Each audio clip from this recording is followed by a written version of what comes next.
કેટલા દેવાના? 30 રૂપિયા. ખાતામાં લખી લેજે. આગલા બાકી હે, ઈ તો આપી દે પેલા. હારવાર ગૂગલ પે કરી દઉં. જો એ અત્યાર નથી કરું, આગલા બાકી. મને ખબર હે ભાઈ, અમારા ભાઈનું ગાંડું હાલે માર્કેટમાં, આખી માર્કેટ શોર્ટ કરીને રાખી છે. ન હોય. હા ભાઈ, હમણાં ખાને અમે બે દુકાને ગયા હતા. ત્યાં 60 રૂપિયાનું બિલ થયું. ઓય 60 નું નહીં, 100 રૂપિયાનું બિલ થયું તું. હા ભાઈ 100 રૂપિયાનું. જો દુકાને ભાઈ 100 રૂપિયાનું બિલ થયું હતું. અને દુકાનવાળાએ ભૂલમાં ભાઈ પાસેથી પૈસા માંગી લીધા. પછી તો ભાઈ દુકાનવાળાને જ પાટલુંમાં જ. ભાઈ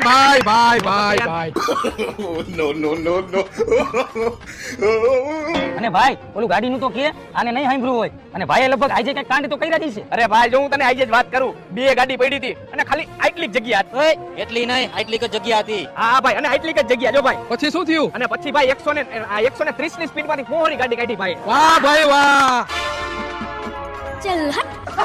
અને ભાઈ પછી કેવું થયું ખબર હે? ત્યાંથી અમે ગાડી લઈને નીકળી ગયા અને રસ્તામાં ભાઈનો ફેન મળી ગયો. પછી તો ભાઈ ઉડો બહુ ખુશ થઈ ગયો ભાઈને જોઈને, અને સીધા જઈને ભાઈના પગ પકડી લીધા. ભાઈ કેમ ભાઈ આજે બહુ ઝાઝા ફાકા મારી દીધા ને તારા?